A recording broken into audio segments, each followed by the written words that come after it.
And we're coming back to you, and we're going to be following our Warrior Wizard into second level. At second level, we're going to be discussing the out of combat and the combat spell that I'll be selecting. Now, it's really important to remember that by third level of caster, you're still going to be low on hit points, you're going to be poor on armor class, but you're able to still do a lot of damage. You can throw out as much damage as any other warrior.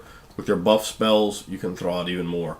And if you use them well, you're really going to be able to make a huge impact, which you really want to be able to do. If you don't, you're going to have opponents still standing in front of you that will hit you subsequently rounds, and you will go unconscious. You're just not able to stand there and tank really at all. You have to really assume a more striker sort of role with this character that I'm putting together. There are some ways you could perhaps go some other routes, but the Warrior Wizard damage is going to be his real ability in combat, particularly early on. The higher up you get, the more possibilities you have there.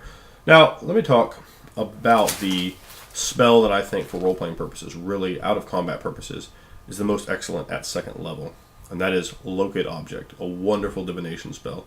A lot of people don't really get with that spell too much. They don't think about it. It's one that they miss, but it gives you answers to a lot of different problems that are posed, to be able to acquire different items. If you're going into that bazaar and you're trying to find that one little needle in the haystack, with all these different hawkers and merchants out there, you can cut your time down tremendously with a Locate Object spell. You may also be able to find something that's been stolen. The Locate Object spell really works well inside urban encounters, but it may also be the thing that saves your life when you need to go out into the woods and find those herbs and find that something you need to make that antitoxin for the giant spider that's just bitten your elven archer companion. So it's really a good thing to think about. Now, when I'm making this character, that's really what we examine. We're talking about melee combat, and you can also make characters from ranged archer. There's so many different types of wizards that you can create that each one really needs their own sort of specialized idea. But one type of spell that you may often sort of sleep on for the warrior wizard are illusions.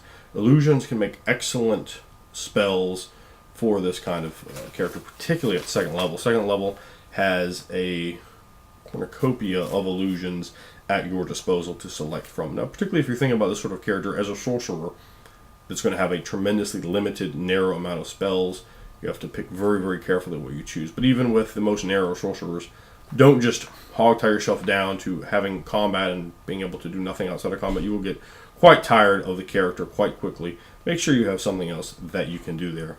That's why I always make sure to suggest an out-of-combat spell as well, even for such a narrow caster.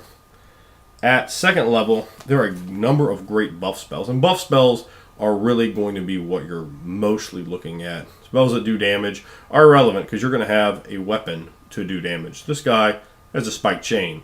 He's going to be quite fine being able to wield out a lot of damage that way. You already have your first level spells, so you have your Enlarge, and you've already gone to that, or perhaps you'll go to that. Perhaps use your second level spells to buff yourself up initially and then go into the Enlarge. You may choose to just sort of stay back, or even use your movements to go backwards and make your opponents come to you and continue to cast your spells, give yourself more rounds to make yourself optimal for a combat situation. And sometimes you don't always have the ability to get the drop on them.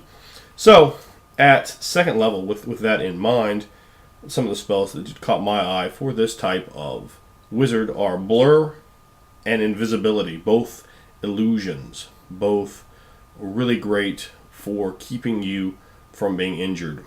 Invisibility can also set up the ability for you to move around the field of combat without anyone noting that you're there, so you can set up the ability to allow those attacks opportunity to come to you, to position yourself where you'd like to be, to catch people flat-footed.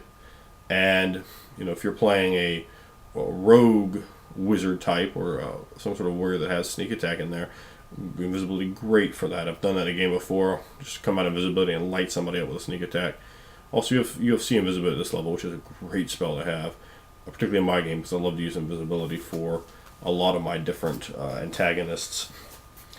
But another sphere, transmutation, is always going to be very useful to you as well. And from that, this level has all these buff spells, and they're all great.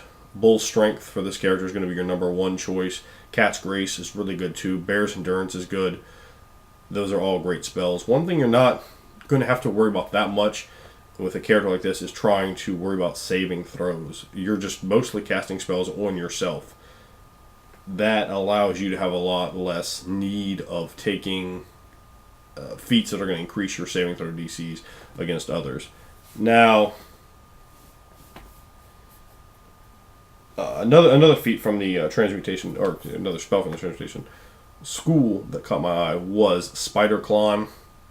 We already have Enlarge, we already have a Spike Chain.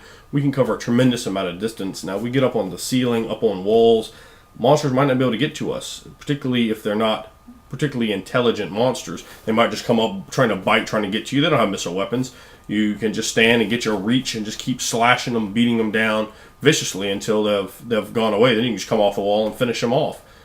Spider Climb can be tremendous. Any spell that allows you to dictate where you are on the combat grid, tremendously valuable, amongst the most valuable of spells you can have. I think with this type of character, I would take Spider Climb over Levitate. Levitate I would usually give the edge to.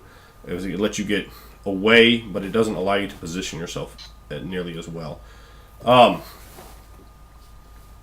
But the spell for combat at second level that I find the most valuable to this character is not Bull's Strength, although it's tremendously hard to say it's not. It's going to be Mirror Image, another illusion. Mirror Image can give you up to, at certain levels, 8 additional figments of yourself that people are going to have to try to attack against. That eats up natural 20s that are thrown against you. It eats up spells, and each of them even has an armor class. So that's a really good thing, because they might even be missed. So you're going to give yourself more time that you're not being beaten down. It gives you a minute per level, which is a lot of caster time. You're easily going to handle entire combat in that period. Mirror Image, really a great spell for that. And the real reason I select Mirror Image, though, is Mirror Image looks awesome. You can give a great detailed description. If you're casting a spell, you can take that narrative control away from the game master and just really describe how your spell comes off, how it looks. The images, one walking out of your body, then the next, and they turn and they begin to walk to the sides, and more come out and they step out of your body and walk right through each other, shimmering, and of course you're moving around at the same time. So now it's like 3-card Monty. They're not really sure where you are anymore, and you're giving that whole vivid description of the spell as it comes off over and over again. You're going to get great mileage out of that. People are going to remember, the description. Put it down slower than I've done it here for the purpose of the videos, but really focus on each of those images stepping out of you, of them passing through each other, and then talk about them during the spell. The images sliding and moving around while you're being attacked, while you are attacking, them bringing their swords down, them drinking their potions, them casting spells as well as you are. It's pretty daunting when you are an enlarged, buffed up fighting wizard and there's 5 of you standing there. A lot of creatures, remember, don't know you're using magic for something like that. That will scare the hell out of them. They will think there are now 5 of you there, and they will run. That is great use to get more value out of your spells. Remember, don't play the board, play for the cool factor.